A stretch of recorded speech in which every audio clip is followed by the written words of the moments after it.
You're knowing what you are wanting. An ever-changing thing, yes. Expanding all the time, isn't it? When a new desire hatches, do you like it? If it's hatched a long time ago and hasn't manifested, do you still like it?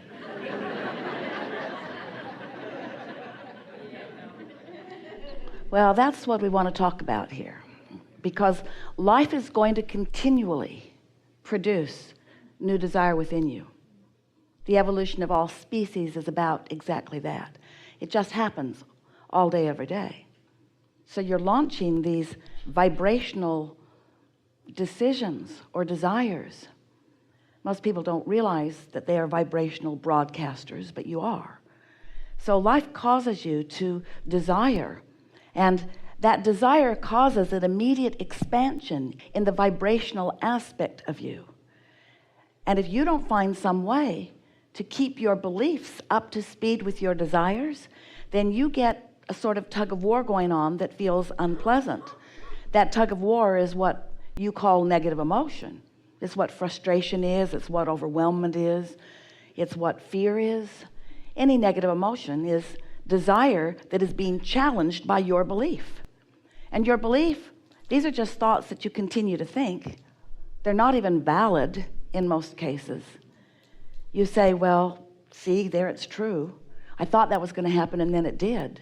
And we say, yes, because you thought it was going to happen, and you practiced thinking it was going to happen, and you kept broadcasting a vibration about that, and then law of attraction matched it, and then you say, the strangest thing happened to me. I got what I expected. And we say, of course you got what you expected. Your expectation is a very practiced frequency, and law of attraction is responding to your very practiced frequency. So you have the ability to practice frequencies that match your desires, but sometimes it takes a little bit of going back and doing it again and going back and doing it again, because those old beliefs die hard, don't they? You've practiced them, and then law of attraction, law of attraction always fair. Law of attraction can help you, does help you keep beliefs going, wanted and unwanted. So you have to find some way of sorting them out and giving more airtime, more broadcasting time to the beliefs, to the ideas, to the situations that you prefer, and less airtime, therefore less practiced vibration, therefore less momentum toward the things that you do not want.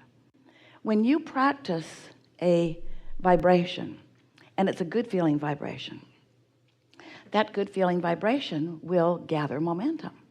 When you practice a not good feeling vibration, that not good feeling vibration will gain momentum. So it's interesting. You have this range of emotions, and let's call it love and appreciation, passion, those good feelings on one end of the vibrational stick, and despair, fear, true sadness, grief on the other end, and all those others in between. Well, when you get fixated on something and you hold yourself there for a long period of time, so that you are in sadness or grief or despair for a long period of time, it's logical that that negative feeling would become more and more and more and more and more, until you can actually have physical discomfort about something. Physical discomfort is the next logical step for harboring long time. Long time, we're not talking about weeks or years. We're talking about minutes or hours. It doesn't take too much of you disallowing the vibration of who you really are before something that is the next logical step happens. So we just want you to realize that you have this guidance within you all the time. And the reason that the guidance that you have, that's a very good sentence. The reason the guidance you have, the reason you have the guidance that you have, is because there's a larger part of you who has an opinion about everything that you're focused upon right now. Not just opinion about things in general, not just an opinion about world events or galactic events, an opinion about what's happening with you right here, right now, an opinion about the conversation you're having right now, an opinion about the situation you're in right now. Your source has a source-like opinion, an unconditional opinion, an unconditional emotional, vibrational awareness opinion. You like that word opinion? You don't really, do you? Vantage point, perspective, opinion. Source has this clear expectation about whatever it is you're thinking about. The source energy part of you, the inner being part of you, the you that was you before you came here, that's still the you even though you are here. That non-physical you want to call it soul, we want to call it your inner being, your source. That non-physical part of you is with you all day, every day, having the conversations you're having, watching where you are, aware of your surroundings. And then you've got this thing going on with your mind that is causing you to broadcast a vibration that might be in sync with that broader knowing, and it might not. And your emotions tell you whether it's in sync or whether it isn't. So if you're having a conversation with yourself or with someone else about how wonderful you feel and what a good day this is and how beautiful this world is and how much you love your life and how eager you are to get out there and experience it and how much you love the people of this planet and how happy you are to be in this physical body and how eager you are to move ahead and how exhilarating it is that new ideas keep coming to you and how law of attraction keeps responding to those vibrational frequencies and bringing manifestations that match it. If you're having that kind of conversation with yourself, you feel wonderful because that's the conversation that Source knows about you too. You have the free will to choose your thought, but your emotions are always going to tell you, because your emotions are guidance. It's the agreement that you were born with. Your emotions are always going to tell you whether in this moment of this thought you are adding to the whole and the expansion and the eternalness in a deliberate way like you intended, or whether you've gone off the rails and you're creating by default and you're letting some other squeaky wheel get your attention and influence you into a conditional perspective of life instead of an unconditional expectation or perspective of life. So what's the difference? Well, we want to say it to you like this. Things that are manifested, that you can see, these material things, they are conditions, they are experiences, they are conditions, they are relationships, they are conditions, they are manifested things that you can observe. You can see them and hear them and smell them and taste them and touch them. They have come to further fruition so that more of your physical senses is experiencing them. But there is a vibrational universe that you have created. A vibrational universe, we refer to it as your vibrational experience or your vortex experience. It's this vibrational reality that is the precursor of all things that then manifest.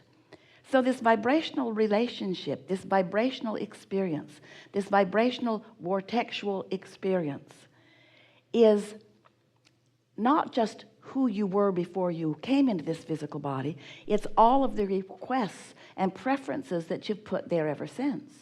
So every time life causes you to know what you don't want, it also causes you to know what you do want. And you emanate a vibrational request.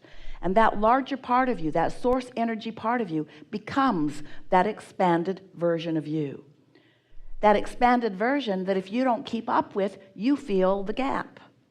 So we want you to be aware that you have expanded, that you are expanding, and we want you to be conscious about what your thoughts and words in any moment are doing about matching that expansion. Because when you ask for it, it is given immediately. Step one is life causes you to ask. Step two is it becomes a vibrational reality. Wrote a whole book about that. Ask and it is given. You ask and it becomes a vibrational reality that if you don't do something to hold yourself apart from the vibrational reality, like continuing to look at what is, if you will consider what's there and try to find the feeling of what's there, the uncondition of what's there, the emotion of what's there, the happiness of what's there, rather than the unhappiness of the lack of manifestation of it. Can you hear the difference? So when life causes you to want something, to desire something, most of the experience of the full manifestation of it is done. There's just a little bit more that you have to consistently do, and that is, and we're going to say it in what you would call your negative terms, you have to stop blocking it by focusing upon the reality, which includes the absence of what you want. Your lover can't come if every day you say, "Where is my lover?" Your lover can't come if every day you say, "I had one, I didn't like him anymore." What you want can't come if you're offering vibrations and words that are in opposition to what it is you want. So you have some work to do to bridge that gap or to close that gap. And that work is, you got to want to feel good, and you got to want to feel good enough that you find ways to feel good about anything that matters to you. Because if it matters to you, it's active. And if it's active and you're not in sync with it, you don't feel good. So you got to find a way to feel good so that it's active within you and you're not contradicting it. So let's